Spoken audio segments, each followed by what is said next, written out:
नमस्कार दोस्तों, स्वागत है आपका हमारे चैनल पीके गुरुजी में। आज के अपने इस वीडियो में हम भील प्रदेश के बारे में बात करेंगे, जो कि अभी हाल ही में यह शब्द चर्चा में आया है, भील प्रदेश। तो पहले यह हम बात करते हैं कि यह जो भील प्रदेश है यह चर्चा में क्यों आया। तो अभी हाल ही में 18 जुलाई 2025 को राजस्थान के बांसवाड़ा में एक मानगढ़ धाम है।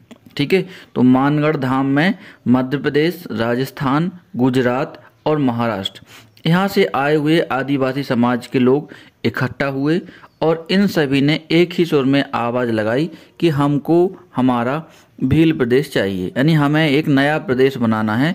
उसका नाम क्या होगा? वह होगा भील प्रदेश। अब जो भील प्रदेश होगा वह कैसा होगा? तो जो भील प्रदेश की संरचना बताई गई है, उन्होंने बताया है कि राजस्थान, महाराष्ट्र, गुजरात और मध्य प्रदेश, इन 4 राज्यों से मिलाकर हम अपना भील प्रदेश का निर्माण करेंगे और उस भील प्रदेश में मध्य प्रदेश की आर्थिक राजधानी कहे जाने वाले इंदौर को भी शामिल करने की बात कही गई है। ठीक है, अब मुद्दा की बात करें कि मुद्दा क्या है। तो क्षेत्रफल और जिलों की संख्या के हिसाब से तो सबसे बड़ा क्या है?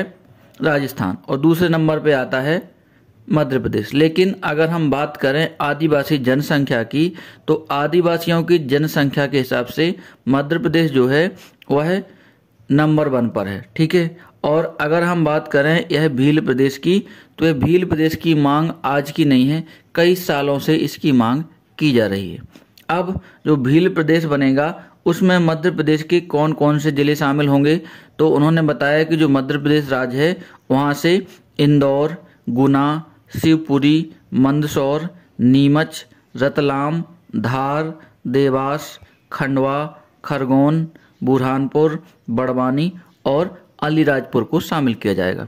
इसके अलावा अगर हम बात करें राजस्थान की, तो राजस्थान से बांसवाड़ा, डूंगरपुर, बाड़मेर, जालोर, सिरोही, उदयपुर, झालावाड़, राजसमंद, चित्तौड़गढ़, कोटा, बारां और पाली, इतने जो जिले हैं वो इसमें शामिल किए जाएंगे।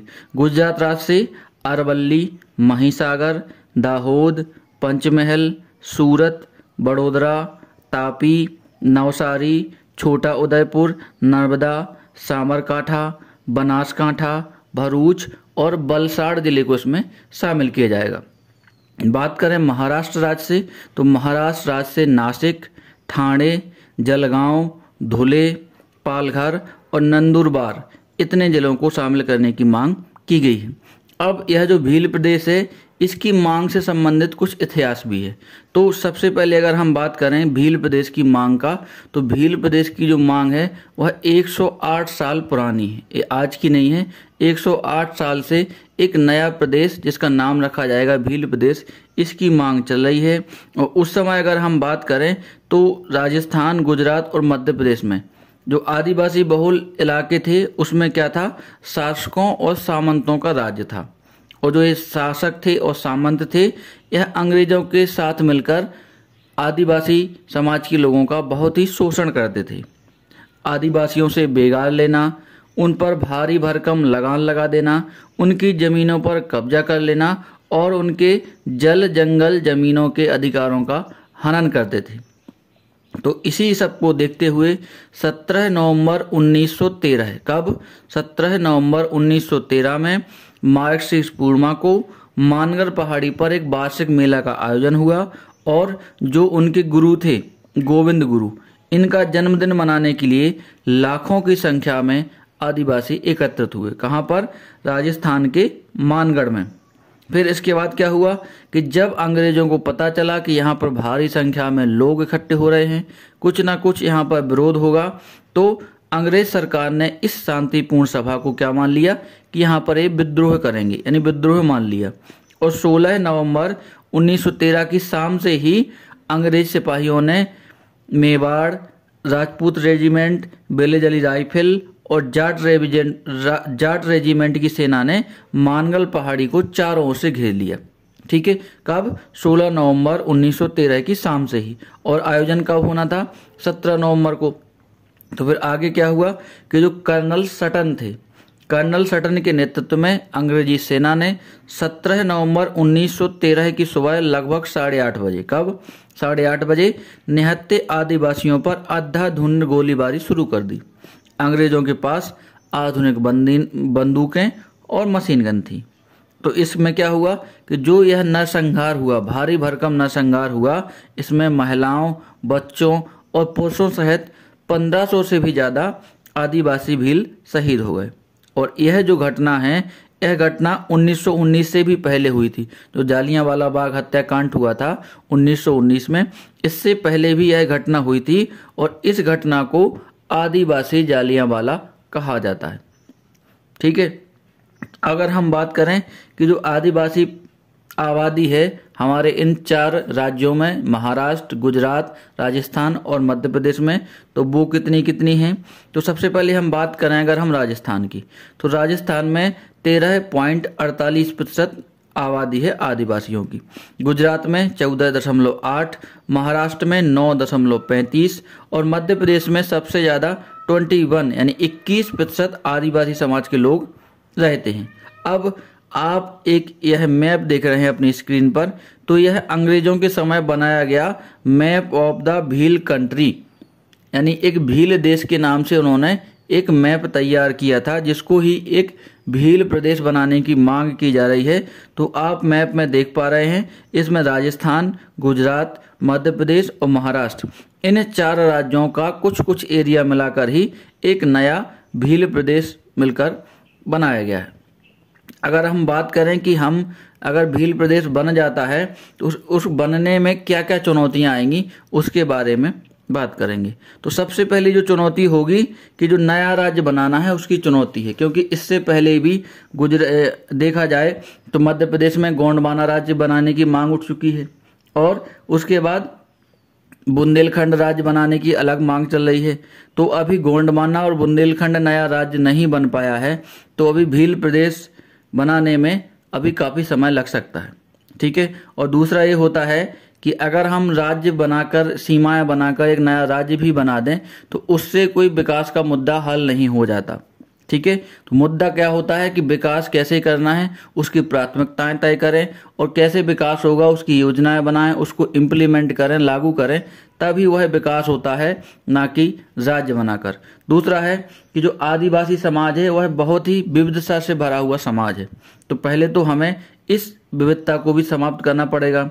ठीक है, जैसे कि अगर भील प्रदेश में जो आदिवासी समाज हैं उनके लिए एक नया भील प्रदेश बन भी जाएगा, तो जो अलग क्षेत्र हैं उनमें रहने वाले जैसे कि गौड़ हैं, कोरकू हैं, सहारिया हैं, उन लोगों का क्या होगा। ठीक है, उन लोगों के लिए क्या व्यवस्था होगी, इसका भी हमें कुछ निराकरण करना पड़ेगा। दूसरा कि यह जो राज्य बनना है नया, यह 4 राज्यों से अलग होकर बनना है, जिसमें महाराष्ट्र, गुजरात, मध्य प्रदेश और राजस्थान शामिल होगा। तो इसके लिए हमें एक राज्य पुनर्गठन आयोग की जरूरत पड़ेगी। ठीक है, अगर एक राज्य से ही दूसरा राज्य बनना है तो कोई ज़्यादा दिक्कत नहीं होती, लेकिन जब एक से ज़्यादा राज्यों को मिलाकर एक नया राज्य बनाना पड़ता है तो उसके लिए केवल और केवल केंद्र सरकार ही फैसला ले सकती है और इसके लिए एक विशेष राज्य पुनर्गठन आयोग का गठन करना पड़ता है। ठीक है, और यह आयोग जब अपनी सिफारिशें देगा उसके आधार पर नया राज्य बनेगा और यह जो व्यवस्था है ये भारतीय संविधान में तय की गई है। एक ऐसा नहीं है कि इसको कोई एक राज्य अपना डिसीजन लेके एक नया राज्य बना दे, तो यह भी एक जो होगा वो चुनौतीपूर्ण काम होगा। इसके बाद होती है कि जब यह जो मामला है वो एक से अधिक राज्यों का है तो यह थोड़ा सा पेचीदा मामला हो जाता है। किसी एक राज्य से करना है तो एक ही राज्य को मनाना पड़ेगा, इसमें 4 राज्यों से मिलकर एक नया प्रदेश बनना है तो इसके लिए 4 अलग अलग राज्यों को भी शामिल करना पड़ेगा। जैसे कि जब छत्तीसगढ़ बना था 2000 में, तो उसके बाद क्या हुआ था कि झांसी के और मध्य प्रदेश के कुछ हिस्सों को मिलाकर एक बुंदेलखंड की मांग चली थी। ठीक है, तो लेकिन वो अभी तक नहीं बन पाया है और ये भी हुआ था कि कुछ झांसी के कुछ हिस्से हैं जो मध्य प्रदेश में दे दिए जाएं, तो वो भी उसने राज्य पुनर्गठन आयोग ने उसकी सिफारिश को नहीं माना, क्योंकि इसमें 2 राज्य शामिल हो जाते, उत्तर प्रदेश को भी शामिल करना पड़ता, तो उन्होंने सिर्फ मध्य प्रदेश को ही इसमें से छत्तीसगढ़ को अलग कर दिया, बाकी किसी राज्य की कोई भी सीमाएं शामिल नहीं की। तो यह देखता है कि जब एक से ज़्यादा राज्य हो जाते हैं तो राज्य पुनर्गठन आयोग को भी काफ़ी मशक्कत करनी पड़ेगी और एक नया राज्य बनाने की मांग जो है वह बहुत ही ऐसा सवाल होगा कि बहुत ही पेचीदा मामला हो जाएगा। ठीक है, तो यही है कि अगर किसी नए राज्य को बनाना है तो कई सारे राज्यों से मिलकर एक नया राज्य बनाना बहुत ही जटिल मामला हो जाता है। अब ऐसा कुछ हो सकता है कि अगर राज्य ना बनाया जाए तो कुछ विकास हो सकता है कि नहीं हो सकता है, उसके बारे में हम बात करेंगे। तो इसमें सबसे पहला होता है कि जो भी उनकी बुनियादी ज़रूरत हैं, धरातल लेवल की ज़रूरतें हैं, उनको समझना, उसको पूरा करना। ठीक है, तो एक हमारे जो इतिहासकार हैं वो बताते हैं कि भील प्रदेश की मांग करना ज़्यादा उचित नहीं है, ना ही ज़्यादा उपयोगी है। केवल देखो राज्य बनाना तो पर्याप्त आधार है नहीं, हमको क्या है कि जो भी मूलभूत आवश्यकताएं हैं उनको समझना है, उनको पूरा करना है और जो विकास है उसको सही दिशा में आगे बढ़ाना है। तो ये सबसे पहले ज़रूरी है। दूसरा आता है कि ट्राइबल प्लान और बजट का सही उपयोग हो। तो हमें यह देखना है कि जो आदिवासियों के लिए विकास के लिए जो बजट आवंटित होता है उसका सही से उपयोग हो। ऐसा ना हो कि केंद्र सरकार राज्य सरकार कुछ पैसा स्वीकृत करे, उसका इम्प्लीमेंटेशन भी सही ना हो। तो पहले हमें ये देखना है और जो योजना है वो स्थानीय ज़रूरत के हिसाब से बनानी चाहिए कि कहाँ पर कौन सी चीज़ की ज़रूरत सबसे ज़्यादा है, तो वो करना चाहिए। ऐसा नहीं है कि वहाँ केंद्र में बैठकर योजनाएं बन गई, यहाँ धरातल पर उसका इम्प्लीमेंटेशन या कुछ उपयोग है ही नहीं, या जो चीज़ उनको चाहिए वो चीज़ उनको मिल नहीं रही है। तो सबसे पहले हमें धरातल स्थल की योजनाएं बनानी चाहिए। नंबर तीसरा पॉइंट है कि ट्राइबल एडवाइजरी काउंसिल को सक्रिय करना। ठीक है, तो एक ट्राइबल एडवाइजरी काउंसिल है जिसको हम कहते हैं आदिवासी सलाहकार परिषद, इसको सक्रिय कर देना चाहिए क्योंकि यह क्या है, एक संवैधानिक संस्था है और जो आदिवासियों से जुड़े हुए फैसले हैं यह इसी संस्था के माध्यम से लिए जाना चाहिए। और अगला जो पॉइंट बनता है वो होता है कि आदिवासी विधि निगमों को पावरफुल बनाना।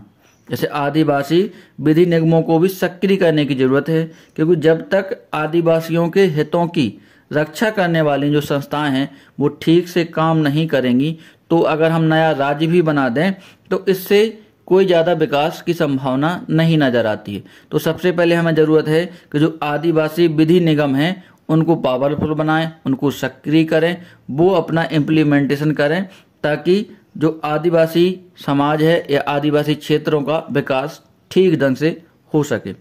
तो आज के वीडियो में बस इतना ही। अगले वीडियो में हम आपसे फिर मिलेंगे, तब तक के लिए नमस्कार।